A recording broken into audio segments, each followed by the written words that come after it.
How have you been? How have you received the death of Pope Francis? Well, it was very sad. I miss him as a pope, a great pope, and also a friend who Hmm. was very supportive of ministry to LGBTQ people.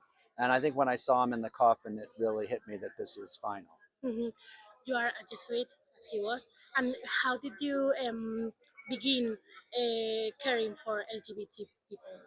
In 2016, there was a massacre of 49 LGBT people in a nightclub in Florida, and I thought that the U.S. bishops did not do the best job in terms of their response, and I thought maybe a bridge needed to be built between the institutional church and LGBT people, and that's where it all started, and it ended up with Pope Francis asking me to continue the ministry. Mhm. How did you receive the call of Pope Francis? You mean asking me to do that, or Yeah. So it's a long story, but I was in an audience with him and I met him and he said, I'd like to have a private audience with you. And I said, in Spanish, I said, yo también. And so we met, always with a translator. Wait, Hey, you're yeah, amazing. that's right. So we met with a translator and we talked about LGBTQ Catholics, and it was obvious he wanted to reach out pastorally.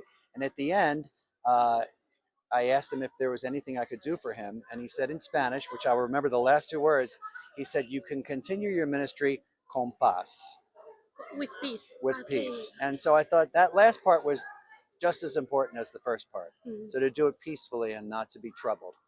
Because there has been some people against this openness of the Pope.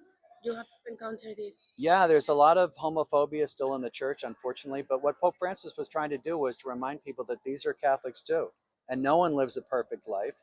And really, it's their church too. And so this is what Jesus would do, reaching out to people on the margins. Mhm. What's the hope for the homosexual people? To this,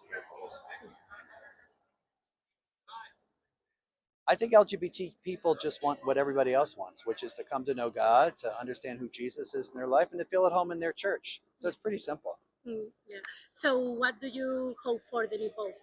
I hope the new Pope in general is a holy man. I think that's really important. Obviously, all the cardinals are like that.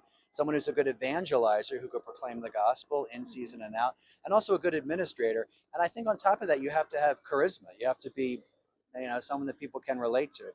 In terms of LGBT work, I think it's someone who should continue the good ministry of Francis and continue to reach out to them as a pastor. Okay. Thank you. Muy bien.